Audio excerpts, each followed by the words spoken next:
This episode is brought to you by CarterComics.com. It's your one-stop shop for all your comic needs, whether it be graded or raw. Carter Comics has got it all. All you gotta do is go to CarterComics.com, fill your card up with all their amazing comics. Use the discount code FREAKNET, FREAKNET. Save you 10% at checkout. Not only on their website, but also at their eBay account. And the link to eBay can be found on their homepage at CarterComics.com. Again, CarterComics.com is your one-stop shop for all comic needs.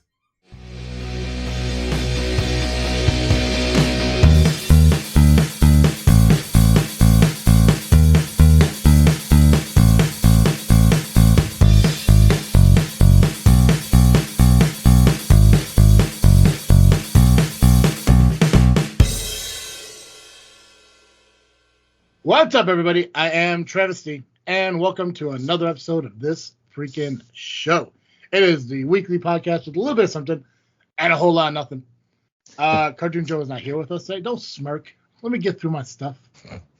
I left. Well, yeah, you know, there's no reason to laugh. Let me get through my shit, bro. I gotta get my shit in. God, now I'm all confused. Okay, this is the weekly podcast with a little bit of something and a whole lot of nothing. Cartoon Joe's not here with me today. He's dealing with some stuff, which is cool. It's totally fine. It happens. I planned something. I'm happy that I'm actually doing it. If you guys listen to JFW, which I know there are some people who kind of listen to both shows that I do, you guys know who the Fourth Mother Box are. We talk about it quite often. I don't want to say bitch to each other because it's not what it is.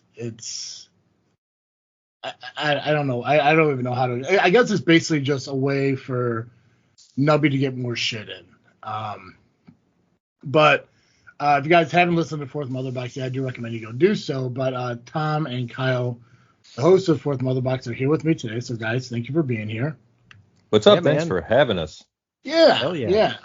And I think the original idea, and I know I'm going to sound like Steve here for a minute, is the original idea is to kind of come on here and just talk about, like, you know, what's going on between us. But really that doesn't matter too much anymore because I think, like, it kind of, like, dissolved a little bit. Yeah, I think, like, you know, now it's mostly just, you know, Nubby coming up to me is like, so did you hear what happened on the Fourth Mother Box today? And again, I have to say, they didn't say anything bad about me. It's like, it's always you. Quit pulling me into your shit. You know? But real honestly, I just want to be able to talk to you guys, like, I guess normally, you know, without the worries of, you know, like, who believes in what, who hates who, you know, my feelings on Star Wars, and something about Frosties I still don't understand the story with, and, like, Mike either crapping himself or throwing up on something. You guys live quite the life, I'll tell you that much. But really, it's just, I want to get people who are longtime fans of Freakin Studios to kind of know Fourth Mother Box, you know, learn, like, who you guys are, because you guys have a pretty cool concept of what you do in your podcast when you talk about the Marvel, DC, and you, like, deep dive into that stuff, which I think when I started this freaking show so long ago, like, that was the general idea, and then obviously never happened. But I found a new concept that I love doing here. But firstly, tell people, I guess, one at a time. I don't care. Tom, you can go first, I guess, because you're the leader. I'm not quite sure how you guys is. You hear that, Kyle? I'm the leader. It's my bitch. I mean, if this was a talk show, Kyle, I think you're Andy Richter. Which isn't a bad thing. He's still there. It's just, you know, he's not Conan. You know, Conan does have red hair. He is a ginger. See, no, it all works out. And Conan's, you know, tall, and I believe Tom is slightly taller than you. We talked about slightly. Way more taller than Kyle. I've never seen you guys in person, so I'm just trying to be a little bit generous to Kyle. Tom is like 4'2". Add 2 feet to that. Your mother enjoys it quite aptly. 4'2". But so here we go. Yeah. What do you want to know about Fourth Mother Box? First, I want to kind of know about you guys. Like, sure. Let's just, like, I mean, I know there's been a couple of times where we talked, obviously, in JFW, but even on this freaking show, I spoke a little bit about you guys. And, you know, I mentioned to everyone, like, we have 2 new theme songs for both our podcasts, and Tom created those, you know. So just, I guess it's a little bit more like, hey, I'm Tom, MeTOMicA, that part. Yeah, Sure. Well, it all started in 1986. No. But yeah, I refer to myself as MeTOMicA more often now, just because I'm trying to get like not a brand, but when I do stuff with music, I'm just trying to get that stuff off there. Plus, I'm never too into like using full names out there entirely too much. It doesn't bother me, but um, so yeah, I Kyle and I knew each other, from we met each other through a guy by the name of Vince, who I play fantasy football with. That's pretty much the only connection I have with him now. And Kyle and I became friends, mutual friends, over the band I'm shamelessly repping right now, Metallica, with the hat and the shirt. We connected over that back in a little bit before that. I met him in 8th grade, both from Chicago. I live in Florida now. I lived in Arizona for 8 years, moved almost 4 years ago to live in Florida, right down the street from Walt Disney World. And it sounds like you have a question to ask me later, Travis, so I look forward to that. But Kyle and I knew each other, went to the same high school. We went to Marist High School in Chicago, the same high school Dan Donegan of Disturbed went to just a few years before us. It was, it was all boys, probably a good thing, and probably explains a lot of my issues with the opposite sex, or the issues I had. But no, it's and then after that, both Kyle and I are big, Batman nerds. The love of Metallica took us into creating a band together called Scourge. Scourge's claim to fame was we opened for Megadeth in 2008 at the Rave Eagles Ballroom in Milwaukee. It was Megadeth, Children of Bodom, Job for a Cowboy, and In Flames. That was on the Gigantour. It was like the second or third year of that Gigantour. Third year, I think. We played one of the side stages. It was fucking cool. We got to play at Kyle's college a lot. I can let him talk more about that when he talks. Out in St. Joe's, Indiana. So Scourge was fun. We got to create some music. And then after that, I moved to Arizona, but Scourge had dissolved a little bit before that. But when Zack Snyder's Justice League came out, because both Kyle and I are huge fucking nerds, huge comic book guys, Batman, DC specifically. Zack Snyder's Justice League came out, and go listen to Fourth Motherbox. I'm not gonna sit here and tell you the big story behind that. We don't have all the time in the world today. But Kyle and I were so fired up from that movie on how good it was. And come argue me at Fourth Motherbox on Instagram right now if you want to argue that it sucks or you don't like Zack Snyder's vision. Like, I can respectfully talk about it. But we're like, man, let's create a podcast, or let's do a podcast episode to talk about the Snyder Cut, because I was so fired up about it. And it just pretty much took off from there. And it's evolved. So now we sit here and we kind of talk about pretty much whatever we want and try to keep it within the realm of comics, and Metallica sneaks in there quite often because you can't get away from us. So that's, spoiler alert, that's part of the reason why we're looking to rebrand. So metal fans, yep. I think are often like superhero comic book nerds. I feel like a lot of people who listen to metal are often like introverted. It's because metal is kind of like the redheaded stepchild that gets kicked, that nobody likes, in the world of music. And so like you just see a lot of people tend to gravitate towards this, towards this genre. And you can kind of see like that's where the comic book, the Star Wars people come in as well. So in some way it does connect in a lot of ways. So it's pretty cool. And Tom mentioned we played at the Rave a long time ago. We opened up for Megadeth, and the cool part of that story, besides almost blowing up our hotel room, is that we were just like kind of a fledgling kind of a band. I don't remember how far. It was like right after college, I think we played that show. But the coolest thing was June 2008. So whenever you graduated, yeah.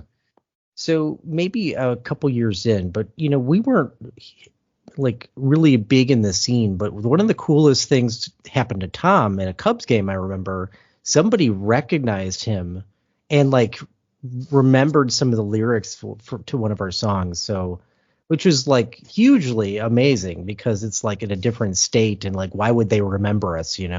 So it was truly like it was a cool moment. Mm-hmm. It was. Yeah, and it was it's kind of like I think that was Scourge's 15 minutes of fame, in a sense. It's like everybody gets that peak, and I think that was it. And the show with Megadeth was just hustling to get on that show. That's really all it was from us. So, and we all made it happen, right? Our money.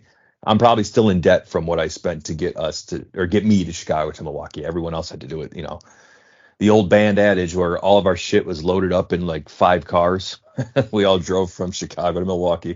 Mm-hmm. Tim, so. I remember Tim, our drummer, he's like a tall dude, and he had this little Toyota Corolla, and he had to pack his drums in there.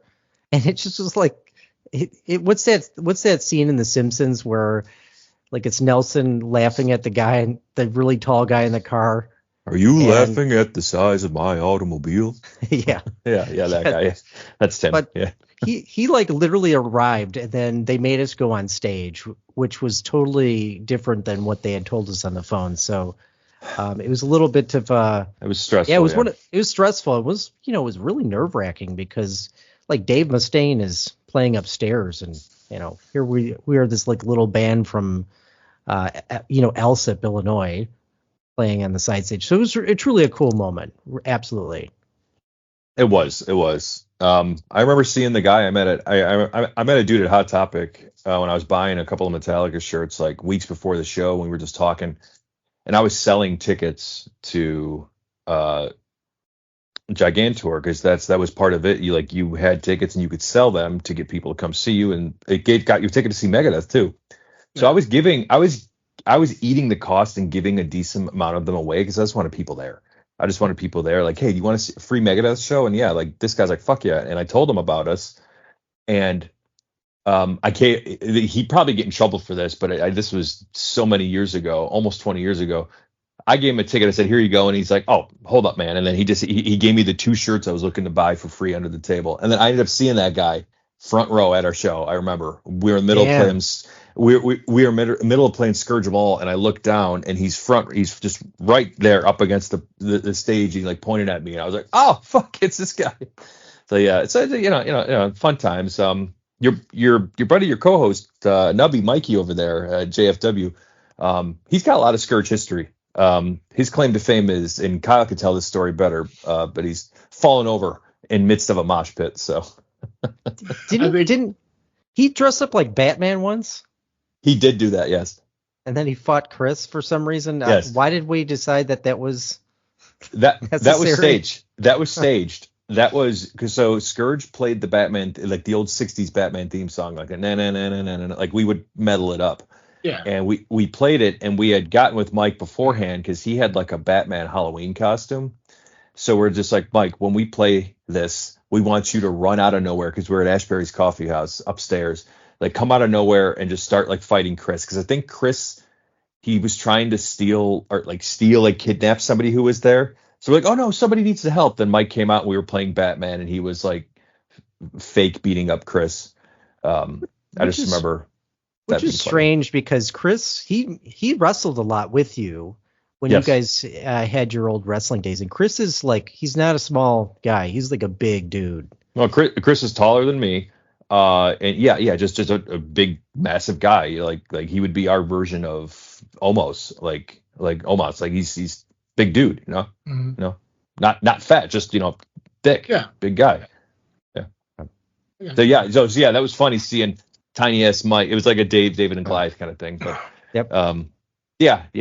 Scourge was good times. God, there's so much to unpack in that. I know. There's so much to unpack. I thought you're just going to be like, hey, I'm Tom. Yeah, I host Sports Motherbox, Jedi Talk, and I'm an avid, goer of Disney. That too. You kind of biographied yourself right there, brother. I appreciate that too, because there's a lot of follow-up questions to it. But I do want to give Kyle an opportunity to talk. You don't do that a lot on Fourth Motherbox. I don't know. Is people don't want that, but go on. Everybody wants that. We have negative listens from his solo episode, by the way. Like I owe Spotify money. Is that what it is? Like highest listened episode ever. It's like Spotify's going into other shows. Like, yeah, we're deducting the views off of these, just as retro. Okay, I got you. It's like the federal government. It's like taking hard-earned money from other people. It was What? Yeah, Kyle. Yeah, introduce yourself too, man. Because because like I said, I don't really know a lot about you except for the fact that you and Pax happen to work in similar. I guess you guys don't have the same job, but you guys work with a similar. I can't even call it a company or whatever it is. Yeah. So I know a little bit about you. I know you're the one that first called me Roz, whatever. But yeah, tell everyone about you too, man. And then I kind of want to deep dive into what you guys kind of bring up and talk about it. So. Yeah. So funny stories, like, our podcast started warring for a couple months, and like I had never met Pac-Man in person, but I knew what he looked like. And then I was walking out of work one day, and I saw some guy that looked like him, like walking into the building, and he had like a uniform on, I think.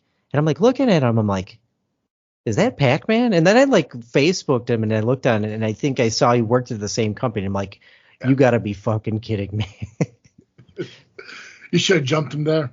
Yeah, I see him randomly. Like he was walking like on the side of the road, out, like far away from the place where we work, as I was driving in, and I was just like, what is he doing?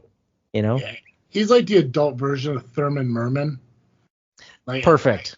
Yeah, and I could imagine, like, as you acknowledging him, like walking across like some like yard. I'm assuming he's like the kind of adult who wears both straps on a backpack, leaving for the day. Yeah, just like absolutely. like gut forward, back arched, just shuffling his feet like a true. Like when I first met that dude, I'm like, this is Thurman Merman. Like this is the guy. Like, and it was so true. Especially from the scene where it's like, Billy Bob Thornton's driving him home. He's like, somebody dropped you on your head. He's like, on my head? He's like, yeah, they dropped you on somebody else's fucking head. And that scene, that's what came to my mind the first time I ever spoke to Pat. And I'm like, holy crap, this is my Merman. This is the guy. He's going to bleed trying to make me a wooden pickle and just wreck my life. A little bit for the positive, mostly for headaches and shit. But yeah, Kyle, talk about you, man. Let's hear about you, man. Yeah, well, Bad Santa is like fucking hilarious. I mean, that movie, good. No matter how many times I watch it, it'll never be not funny. Yeah. Didn't need a sequel. Did not need a sequel. No, it definitely didn't. But that first one, definitely a cult classic. Yes. So like Tom, I still live in Chicago. I've lived here all my life, and I question that why I live here every day. I'm sure you do too. When you walk outside and it's fucking balls ass cold. If it wasn't for family, I'd be gone by now. If my mom and dad still didn't live here, I'd be gone. That's what everybody says. You know what? Like I say that to my wife. I'm like, if my parents go, and unfortunately, we're gonna be out of here. Like, we're gonna go south somewhere that's warm. Like, I don't give a shit. Like it just gets old after a while. Mm-hmm. So yeah, I mean, I lived here all my life. I work as as Tom infamously puts it, I am a therapist. I'm on, therapycouch.com. I have half a star. It gets lower every day. They try to give me a lower review, but, it just doesn't go any lower. So I've been doing that for like 14 years now. So, that's a part of like my side business in addition to working where Pac-Man works, and so I've done that for some time.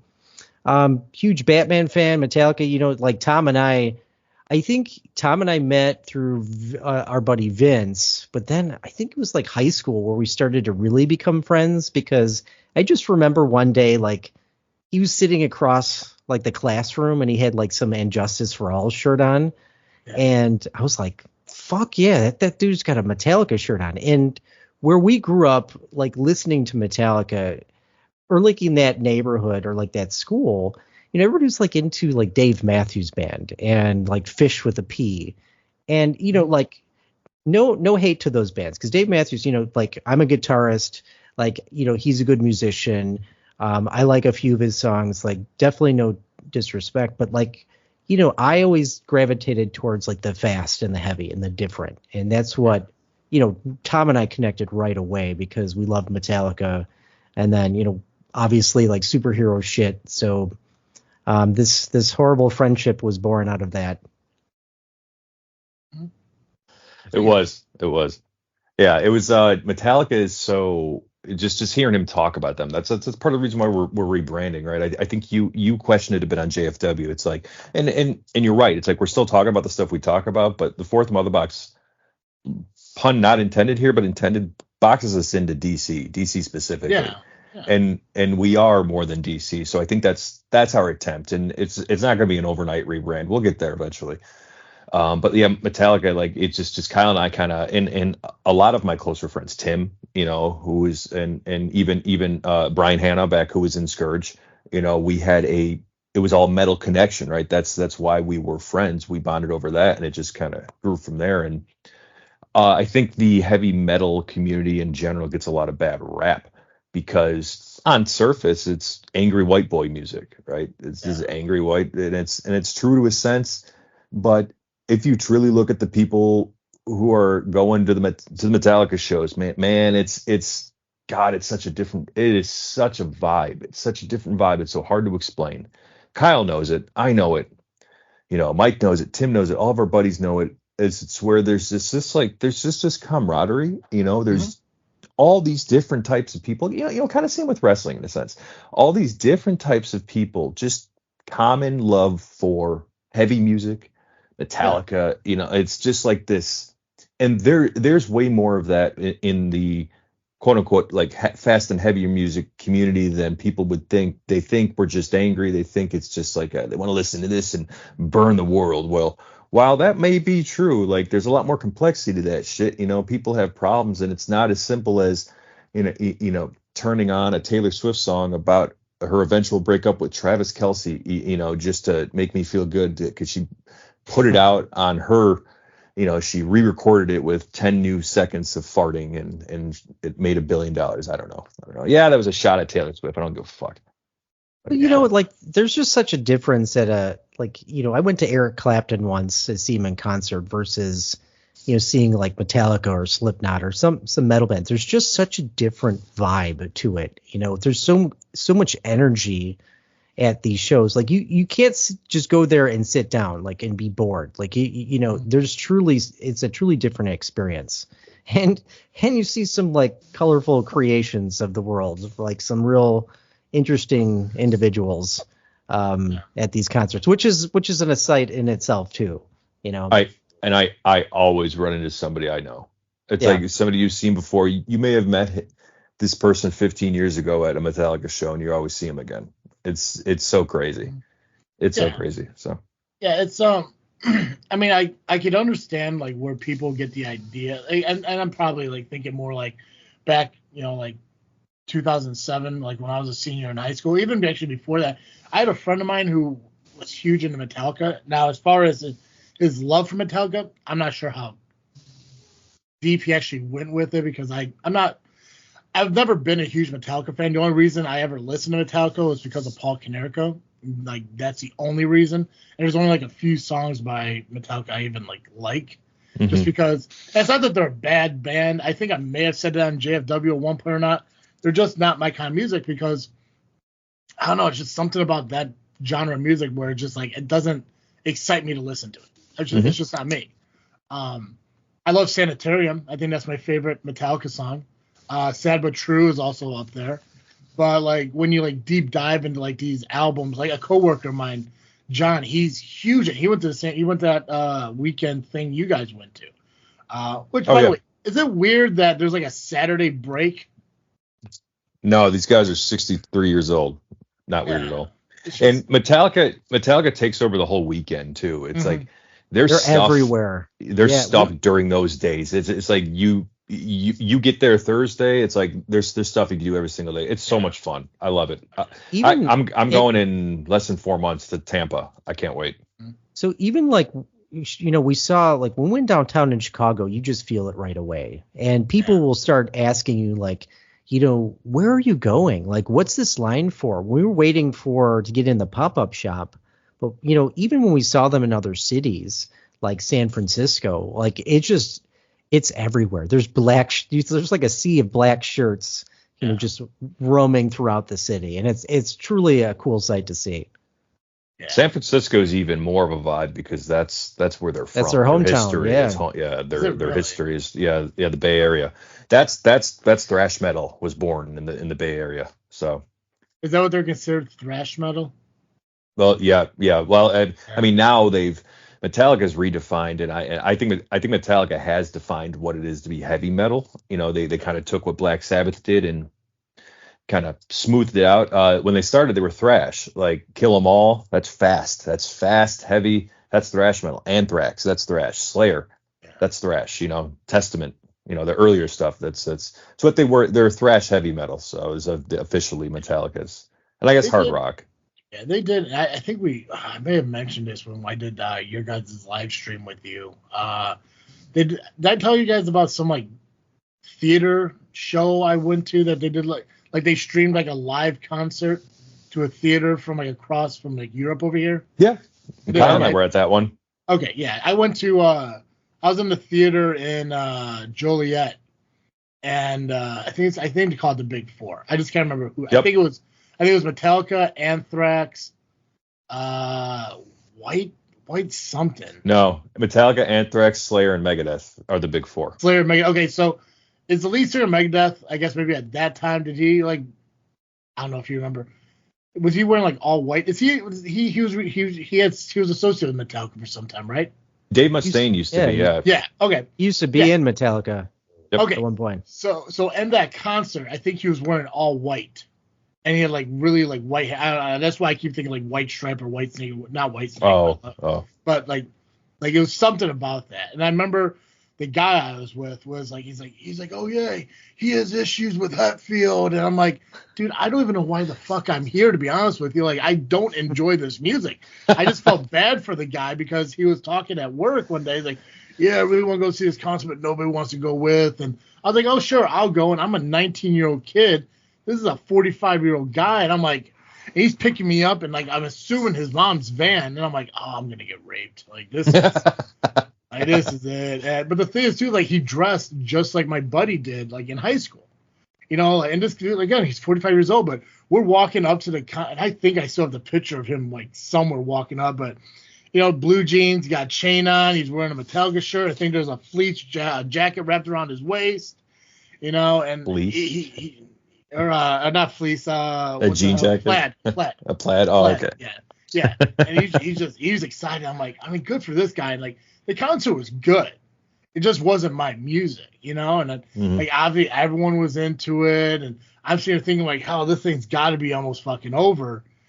But yeah, it just wasn't my music. It was cool to kind of experience it. But anyway, so yeah, in 2007, like my buddy, like who was big into Metallica, wore nothing but Metallica shirts. He had like, I think like a rotation of like 10 or 12 Metallica shirts that he just constantly wore.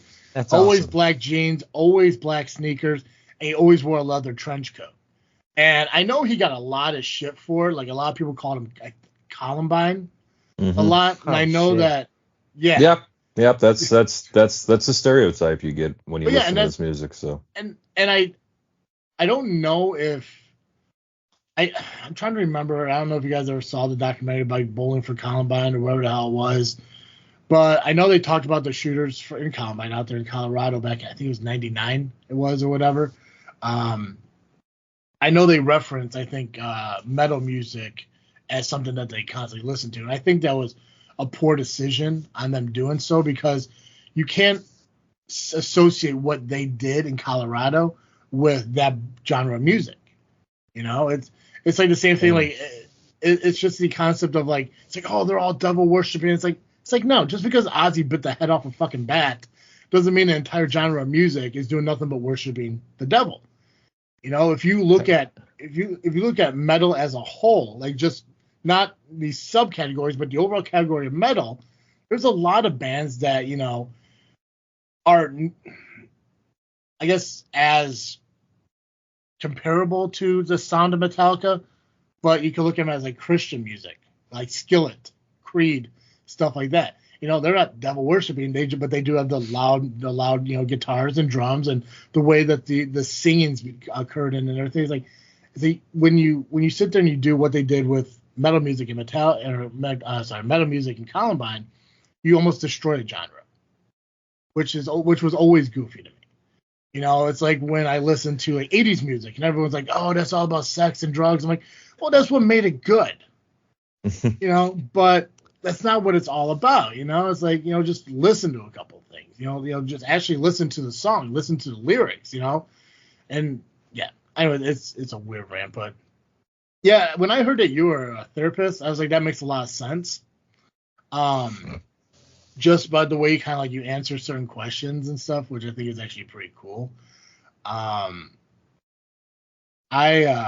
always had this weird concept, and I kind of changed my mind over the last few years. But when I was a lot younger, I used to tell people, like, when they're like, oh, like, you know, I'm thinking about going to go see somebody. And I was like, honestly, to go to a therapist is a complete waste of money.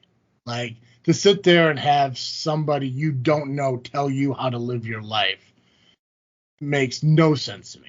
But that was years ago, and obviously I kind of like I guess the real expectation now is like you want to get an unbiased opinion of what's going on in life and how, you know, how to course correct, and obviously being well educated, you're able to do that regardless of what your rating is on some website that I obviously don't know exists or not. But what made you want to go into that? Because that's almost like it's, for me, and a lot of people sit there and say like, oh, you should be a psychologist, you should be whatever the non-medical prescription doctor. Like, I know there's like therapists and psychologists. One like does medicine, one doesn't, or whatever. It's the non-medication prescribing one. And it's very hard for me to take on that responsibility, because what you're basically doing is talking to somebody who is struggling through life in one way or another, sometimes to the ultimate extreme of like, I don't want to be all morbid about it, but like, you know, people who are so depressed and like, what's the point of moving forward? And now you're taking on that responsibility of, let's find a reason for that. Let's find a way for that not to be your goal. And that's a huge toll, man. Like, I'm just curious, like what made you want to get into that profession? Well, you know, I think it's certainly changed over the years, like the profession in itself. Yeah. And when I was in college, like I originally wanted to go into criminal justice. I mean, like typical Mount Greenwood Southsider. And what town did you grow up in, Travis? Peatone, born and raised. Yes. Okay. Yeah. So like never heard of it, right? No, I've heard of it. I have, but like in our neighborhood, it's just like cops and firemen and nurses. And yeah. It Al seems Capone, like, right? And that's not too far off from where he's buried, right? Mount Greenwood.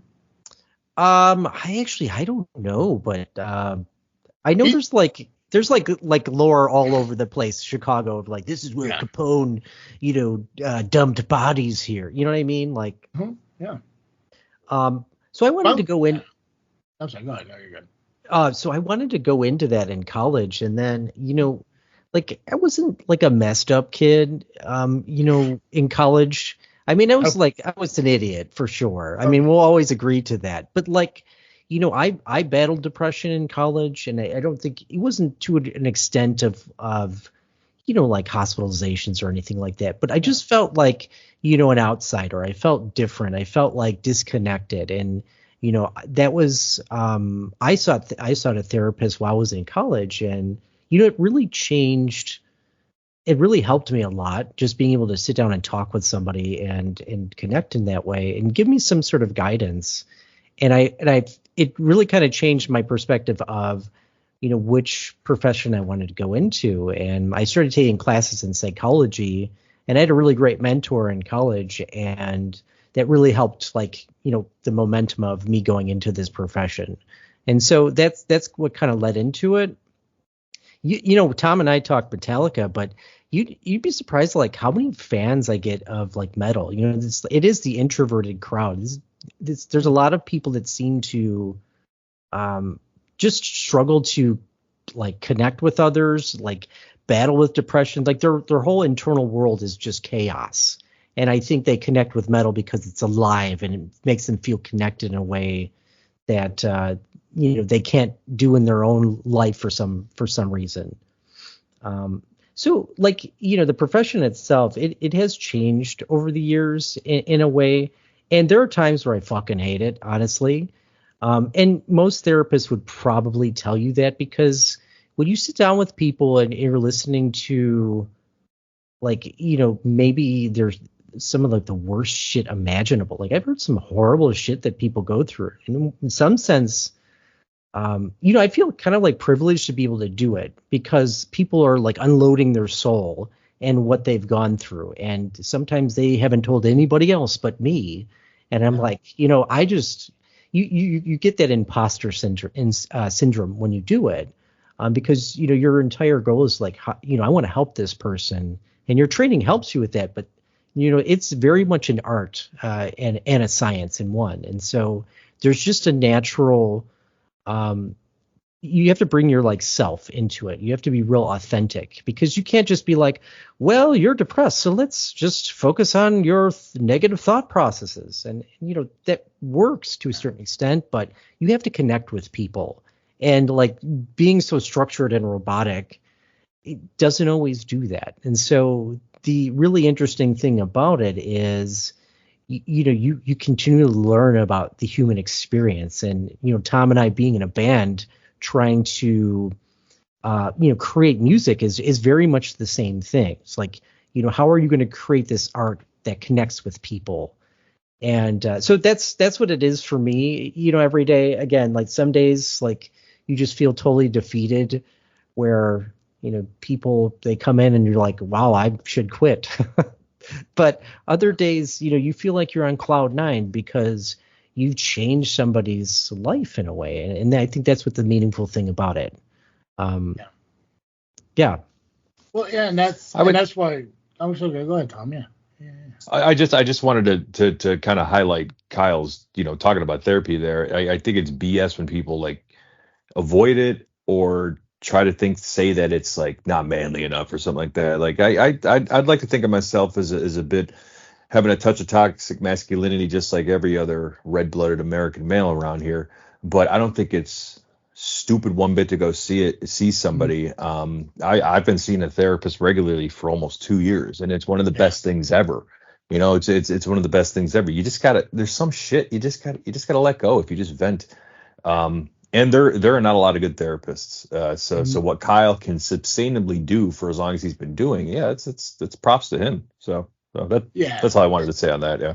No, yeah, and that's why, like, over the course of the last few years, like my opinion on therapists and seeing somebody has drastically changed. Because like I said, I mean, like being younger, you're like, like just assuming you whatever is true. It's gospel. Like it's like no one's gonna tell me I'm wrong, and it's just sitting there like, it's like, why do you want to go to therapy? Why do you? He's like if you can't sit here and talk to your friends about your problems, why go to a complete stranger and just spew your bullshit? Like to me, it didn't make sense then. Like it's like I can sit here, like I'm here right now, I'm here for you right now, and you could tell me your problems right now, but instead you'd rather go talk to somebody who knows nothing about you.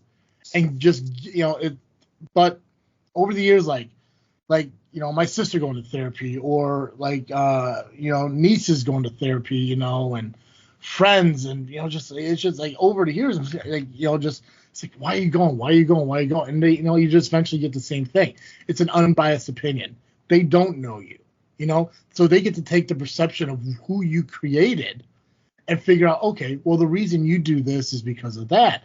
And then it dawns on me, it's like, okay, so maybe I don't know all of the real you. I know who you are, but there are walls and stuff that you put up because it's the judgment that you don't want to, hear from people. And I know, like, outside of JFW and all that other stuff, like what I created here and what I love about our show now is like I could kind of be like an authentic me. It's like I do have a judgmental side of me, or at least I did. Like, there was more of a like, it's like, just get over it. Like I understand that it sucks, but you need to move on. You need to get over it. That's easier for some people than others. So I'm glad that I'm still at 35 years old or whatever. I'm still able to kind of change my views and opinions on things, because I can understand like somebody just don't want to go to somebody close to them because maybe it is a sign of weakness, and there's nothing wrong with that. It's like you said, like going to therapy isn't weak. It's not, it's not a macho thing to say, fuck therapy. People need to go to therapy. It's these athletes that people praise to go, in football and hockey, these aggressive, they go to therapy. There's no wrong in it. So I think they employ like sports psychologists nowadays. That's like the trend. I almost had a chance to work with like the White Sox when I started because that would have been a terrible idea. They're way fucked up over there. I would have turned them around. No, he would have made it worse.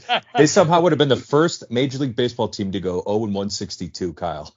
If you would have been the sports psychologist. They would be the new Chicago Cubs. But raise your hand if your favorite baseball team has won championship. No, I'm just saying it's like they would more recently. They would go longer than the Cubs. But okay. The first place that I worked for, the guy wanted me to do research in sports psychology, and I'm like, that's cool. Like I'll get into that. And then he was like telling me he was in talks with like making a contract with like some big name like sports teams and like the Sox, and the dude took me to like the Gold Coast seating for like the interview, and we were sitting there with Phil Mickelson. I'm not a golfer, but like he was sitting like a couple rows down, and it was just like that was my first interview out of grad school. Sitting in the Gold Coast seating at the White Sox, and I'm like, it was fucking crazy. But it was, I didn't get to do that, which is unfortunate because there was changes in healthcare, so I had to leave the companies. But yeah, like a lot of trends now is like they're employing sports psychologists because not only like are they helping with, they're realizing that the mental aspects are affecting performance, and so the sports psychologist gets in there to try and help them resolve some of those things, so they're like always at their peak game. And I can certainly understand, why that's important. Oh yeah, no, I get it nowadays. Like the whole concept of the yips, like it's a real thing. Like a game that you played your entire life and you forget how to swing a bat or throw a ball over a plate. Like it's a mental block thing, and that would have been pretty cool. And like I said, yeah, maybe they would have gone 0-162. But at least they have a smile about it, It's just like, hey, it's true. And the pressure that they experience, and some of the shows that Tom and I have played, like you're sitting in there. I played a show with a band where it was like a festival, and there was like millions of people there, and I've never been at something like that my entire life. And like I remember the band I was playing with, the guitarist got lost, and I had to play the whole set by myself. And it was like in front of all these people, the pressure is unbelievable. And even in like wrestling too, can you imagine just walking out there, always having to be at your peak physical game and then be charismatic and all those things? Like wrestling is different than any other sport in that, like, football, you get pads, like soccer, some of these other sports, like you get protection, but like you're getting slammed through like a huge cage or getting hit in the head with like a barbed wire bat or like a chair. Like that shit is like how they maintain that just blows me away. The Undertaker talking about in The Last Ride, which was an amazing documentary about just the level of all the surgeries that he's gone through and the level of pain that he goes through, and he still kind of wants to do it. And I'm just like, it just blows me away. Don't ask Stone Cold Steve Austin. He's not a CTE guy. So. Yeah. Yeah, that's a wild concept. No, and you're right. It's like, dude, the only thing I disagree when it comes to pro players is the amount of money that they make. Yeah. It's a lot of fun. I mean, and the fact that Ohtani getting paid $700 million a year, or I'm sorry, $700 million over the course of 10 years, and the fact that he agreed to get paid $10 million a year for the next decade, just to take $60 million for the next decade after that, knowing that once his contract is up, he's going to be 36, 37 years old, and he could go DH if he could maintain what he's doing up to that point. He could go DH somewhere for the next 5 years, play for another team at the league minimum, which whatever that would be in 2035. but still know that he's making $10 million a year from the Dodgers. You know, it's like, and I know everyone hates the Dodgers and everything, but honestly, if any other company or if any other team was able to do what they did, they'd be doing the exact same thing.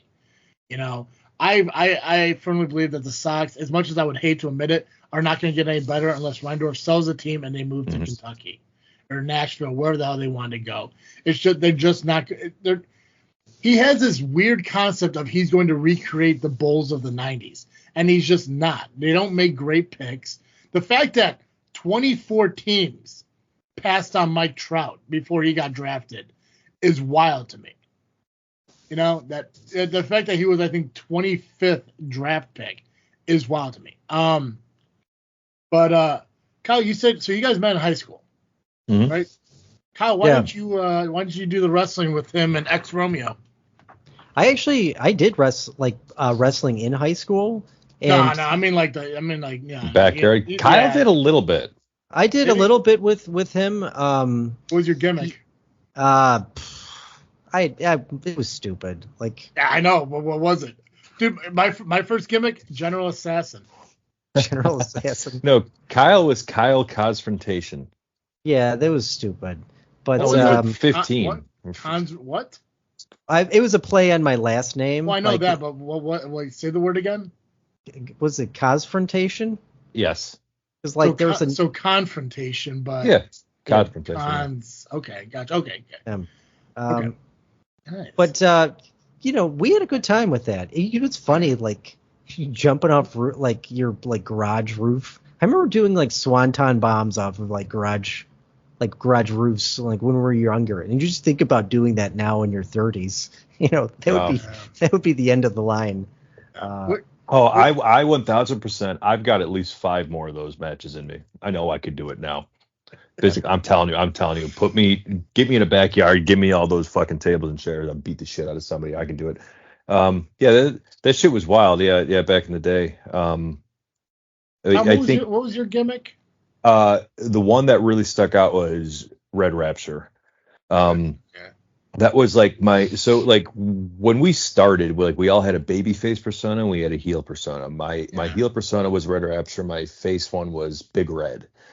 And then I eventually just, I think, being a heel is so much more fun. So I just kind of leaned into it, and Mike really liked being the baby face. And I think we had a couple more. So I was just like, yeah, I'll like lean into the heel thing, and just kind of grew from there. Yeah. And then when we did shit, I remember it was on a smaller scale, and then our little backyard thing eventually grew to other people who were doing it. And the amount of times we had the cops called on us are pretty funny. And then the infamous. You were on that show. Yeah. That MTV show. MTV Busted. That? Yeah. MTV Busted. MTV Busted it back. It was a short-lived show for one season on MTV. That like cops would bust kids essentially, or people for doing stuff like smoking pot or stealing something. And then we got busted for backyard wrestling. And the funniest part about that was we had just got done doing a show, and the cop shows up with like cameras and stuff, and like most of the people had left because they showed up late because there was a call. Somebody thought there were gunshots, but it was a buddy whose backyard promotion, I use that quotations, whose it was called TWC, and he had a wrestling ring in the front / backyard, and the sound just made it sound like gunshots. So that's why the cops got called. They showed up, and a little behind the scenes here, not really, I've said this before elsewhere, but they scheduled to come back and film the cop coming and busting us up just to make it look like we got busted for wrestling, which we really didn't. So yeah, that was the whole MTV Busted thing. That was pretty much the peak of it, and it all kind of dipped from there. So you guys wrestled in a ring that made it sound like gunshots. Mm-hmm. And they showed up at the end of the show. Yes. So what you're telling me is you guys were able to do an entire show of slamming each other on the ring, making these gunshot type noises, and that's how long it took for cops to show up. Oaklawn, Illinois, man. Oaklawn, I don't know what to tell you. I want to deep dive into that wrestling history because I do want to kind of compare my backyard days with your backyard days, because that sounds fantastic. Yeah. But we've been doing this for about 50 minutes, and we've yet to talk about the rebranding of Fourth Mother Box. That's and right. I also still got to ask my Disney question. That's right. Hey, here's my suggestion: bring Mike on, me back. We can all do a backyard wrestling one together. I was thinking, but when Joey got a hold of me this morning and said that he couldn't make it on, I thought about, hey, maybe I'll get a hold of Nubby and get him on here. And I know fucking at 8 a.m, dude's in the kitchen making fucking pancakes and shit because he can't get through a live stream without clinging around forks and plates and shit. And I mean, I love him, don't get me wrong, but god damn it, man, just wait an extra hour, eat a waffle later. But I want to talk about the rebranding thing. So I listened to your show, and it was kind of a surprise to me because, well, first off, yes, you did screw up your intro, which, you know, whatever. It's rough though. I mean, I think I said it on JFW. I've been doing the intro for this show going on. It's gonna be 10 years in November, and for JFW, it's just 8 in June. It happens. Oh. You can't be perfect every time, you know. So it's like, I get it. I can, you know, the fact that Kyle, pointed out, good on him.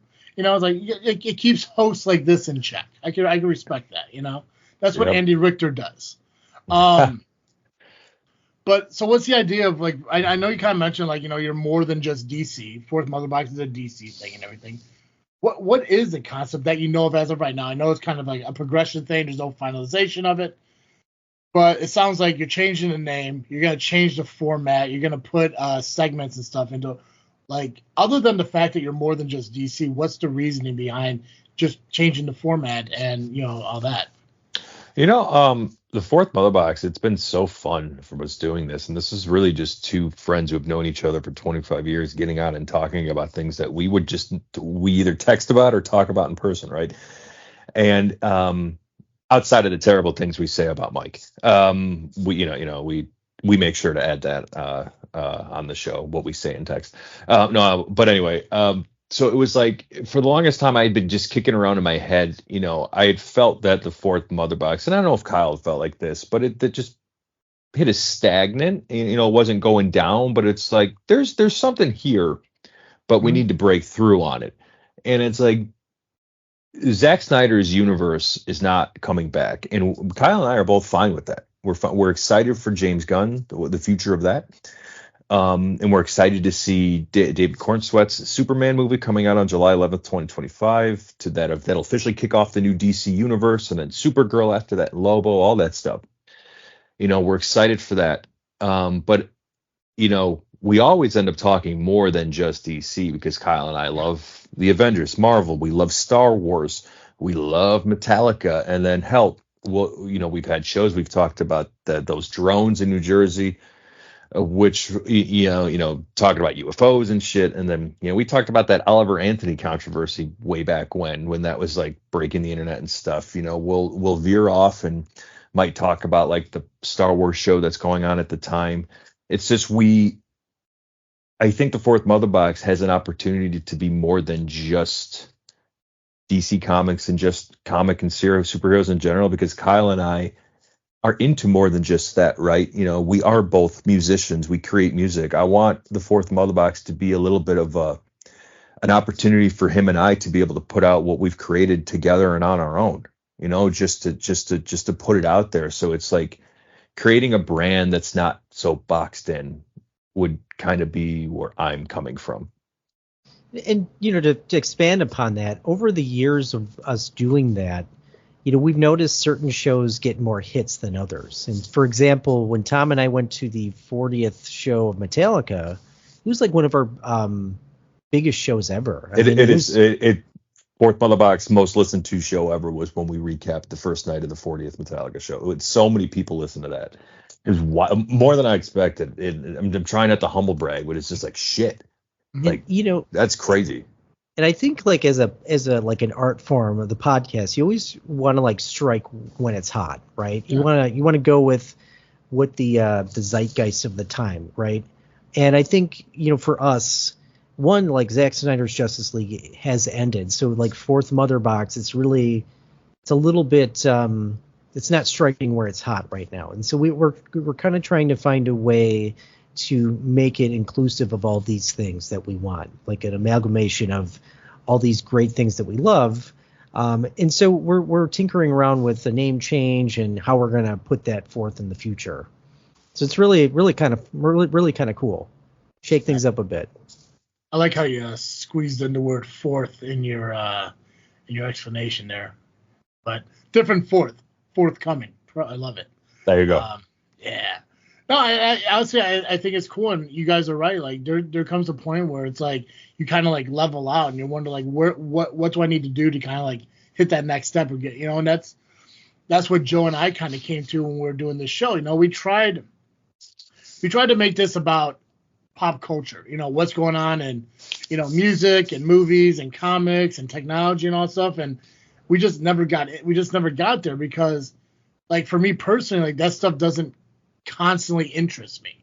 Like, when a new movie comes out, oh yeah, we can talk about it, but I'm never the guy who's going to deep dive into it. Mm-hmm. And then over the years, it came more like, oh, we'll just talk to content creators. That gave us more views than what we were doing before. So, okay, so let's talk to cosplayers. Let's talk to, game creators, movie creators, like stuff like that. And we started doing that. And then all of a sudden, it was really hard to get people not only on the show, but even people we recently had on the show got too big for us again. It's like, hey, just wondering if you guys, it's like, hey, I know it's been a couple years. Just wondering if you want to come on, do a quick recap and everything. And it went from me being able to message them on Twitter to now I need to reach out to their publicist or whoever's like, yeah. It's like, first off, like, with all due respect, I'm not going to pay to interview somebody. Like, I'm just not going to, that's not where I'm at financially to sit there and say, like, oh, I'm going to give you X amount of dollars for you to give me 20 minutes of your time. Like to me, and how I explain it when it comes to wrestling promotions, I'm giving you free publicity. Like if you choose to share it or not, that's on you. But I'm willing to talk about your brand, your content for absolutely no money. Like, I'm not asking for anything in return, And when I do that for the wrestling promotions and they don't share it, well, that's on them. It's like, I say, right. I don't know. I can't do much more than what I'm already doing, And right. But another thing I wanted to say too is, like, I live down the street from Disney World. Kyle visits often. Yeah. Kyle visits often. We're going to talk about that shit too. So, the there's crazy your segue, thing, by the way. Before we talk about that, just one last thing about branding is, like, recently, like a little while back, I toyed with the idea at the encouragement of our buddy Brad of, like, maybe doing like a horror movie podcast, because I love superheroes and MeTOMicA, but I also love horror movies. And just like, I did a little research into it and just looked on Spotify. I'm like, what if I named it this? And then I typed in podcasts, and unbelievable amount of horror movie podcasts. So it's like, the real challenge of, like, art creation and podcasting is, like, if you're going to do the same thing that everybody else is doing, how are you going to stick out? And I think that's the challenge for us all. And then you have to kind of, like, keep changing with the times in a way, or growing as time goes on. So that's really the challenge. Yeah, and that's why, like you said, like somebody's already doing it. You just got to find a way to do it different. Yeah. Like the growth that me and Joe got from just talking about ourselves and our lives, it's a little bit surprising, because, like, one day I came on, I had a really shit week. Like, I can't remember when it exactly was. I just had a bed and I just vented about my life, and I talked about how I have no money, about how I'm trying to pay my bills, how I'm trying to do this and get through my job. And people listen to that crap, people listen to, like, what my struggles were. And I got messages from people. I mean, like, I think there was one show I did, and, like, even Nubby messaged me. He's like, dude, I can relate to everything you just said. And I think a lot of people can. And I think, and that's why I told Joe, like, dude, I want to start doing this, because now we're going to be able to reach out to people who feel they're alone in some things, and, just realize that, like, a guy like me, like, this is what I'm going through, and this is how I overcome it. And a lot of mine has to do with religion. A lot of mine has to do with my faith in God and my, love of a higher power who, even though you can't see, feels it's there. And that's where a lot of my overcome of struggles are, and that's not for everybody. But if you have that uplifting feeling, then there's that belief that you can get over. And obviously, again, talking to the right people like Kyle who, are educated in that way is always a positive. And like I said, I'm glad I changed my opinion of that. But once you find something that works and you slowly progress, that's where you find success. And I think it's cool what you guys want to do. It's definitely a risk when you sit there and say, like, I'm going to change something, because you don't know how it's going to go, but you need to. To kind of like piggyback of what you were saying, Travis, there is something to that. Talking about using content that like connects with people. Mm-hmm. One of the things that I noticed recently, I was watching a video actually just yesterday where a guy was talking about, his battle with addiction and what it did to his life and his family. And, just the positivity. I mean, there was like over 1 million views, but just the positivity in the comment section was astounding. Like there wasn't one negative comment. And, if you're just talking casually with a friend or like, people in general, and like somebody says, yeah, they were on drugs, the first reaction is like negative. Like, oh, that person's on drugs. There must be a bad, horrible person. But like when you put it in that medium of like a video where you're talking about this is what I went through, and then this is what it did to me, and this is how I got through it. People, man, love that. People, really jump into that, and I think there's a real space for it, especially, with the world just continually getting weirder, stranger as time goes on. So that's really cool. Yeah. I think talking with you guys here and everything, I'm definitely gonna have you guys back on a lot, because there's a lot of aspects of your lives I really want to deep dive into when it comes to wrestling, your music career, your profession, everything. I still don't know what the hell Tom does, but it doesn't matter. I just assume you're a line filler at fucking Disney. But yeah, probably. let me wrap up. He's Ariel. Let me wrap up the show. Let me ask you this question, because again, I think my sister's a psychopath. For the life of me, I can't remember the ride. I don't know what the ride is. Okay. I know it has to do with Star Wars. I don't know how many different Star Wars rides there are, but there's 3 of them. Rise of the Resistance, the Millennium Falcon Smuggler's Run, or Star Tours. No, the first one. The last Rise of the Resistance. Yeah, there you go, that one. Okay, so my sister's in line with her husband and her daughter. And she claims that this ride has a really long wait time. Like there's an extreme wait time for this ride. Even if you get the fast pass, there's a length of time that you're going to be waiting for it.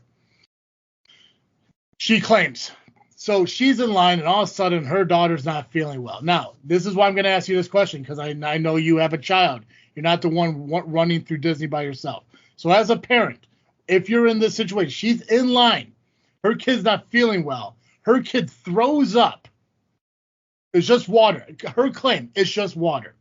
She throws up in line. And I asked her, if you knew and she said, I knew she was going to throw up. And then she did. I was like, if you knew your child was going to throw up, why wouldn't you get out of line? And her answer was, Travis, I was 10 minutes away from being on the ride.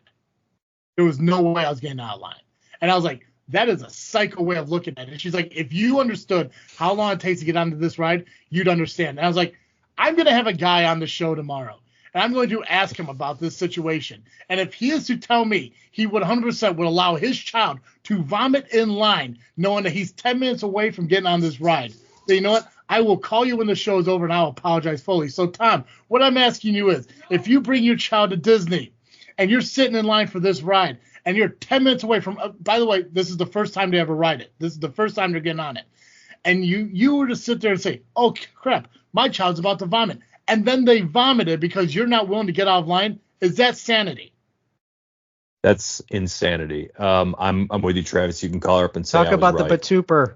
Yeah, well, that's the thing. I would have taken my child out of line if I knew they were going to throw up. Reason being, and I get it, Rise of the Resistance is incredible. It's arguably the best thing that they've ever done from an attraction perspective. Easily. We could talk about that in another episode. Yeah. But if you know Disney, you know that their top class service most of the time in their customer service, those cast members would have let you right back on the ride. Take her off. Those cast members would have got you on. Is there a ride where that's acceptable? No. Okay. No. Kyle, what's your thought on it from a psychologist? People have been shitting in the lines. People just drop trout and just fucking take a big meaty chud right in the middle of the line. Apparently, this is like strange practice that Tom and I didn't know about until we started seeing articles about it. But it makes sense because, you stand in line, like even at other theme parks like Hagrid's motorbike adventure over there at Universal, like it is always 90 minutes. And people that's on the conservative side, yeah. Conservative side, right. Sometimes just for fun, I just pull up the app. I'm just like, I wonder how long Hagrid's is. And it's like, oh, it's 120 minutes. And it's fucking bananas, But people can't hold their bladder for 2 hours, so they just shit in the middle of the line or barf. When she told me that, I thought it was insane. Not insane because I know that's how Disney is sometimes with certain people. It's insane that knowing her as a mom, she wouldn't have gotten the kid out of line. But I had to ask because I told her, like, I don't think it's normal. I know we're coming to the end of our time. I know you guys gotta get going. Let's tell everyone, first off, where can they find the Fourth Mother Box, as known as Fourth Mother Box as of right now? Yep. Yeah, as of right now, it's at Fourth Motherbox on Instagram, 4th Motherbox, and then youtube.com/Fourth Motherbox. The YouTube is kind of stagnant at the moment. When we rebrand, it's fully my intention that we get popping over there too. And Patzels will be coming on that page as well. That's the intention. So, that's where you can find us. Perfect. Yeah, because I do want. There's so much we're gonna talk in the future. I definitely want you guys to come back on. I know Saturday mornings aren't ideal, but you know what? It just works for me. It's making my voice sound less razzy, whatever. I appreciate you guys coming on. I appreciate everything that we have done together. I appreciate you guys being part of Freaknet Studios and everything. You guys are awesome. Keep doing what you're doing, and make sure everyone who's listening to this head over to Fourth Mother Box. I listen to them on Spotify, but just search it wherever you find your podcast. Continue to listen to us on any streaming service. Go to Freaknet Studios, watch our videos over there, and follow us on social media. So, guys, that's all I got. As always, I am Travis C. I'm here with Fourth Mother Box, and thank you for listening to another episode of this freaking show. I'm out.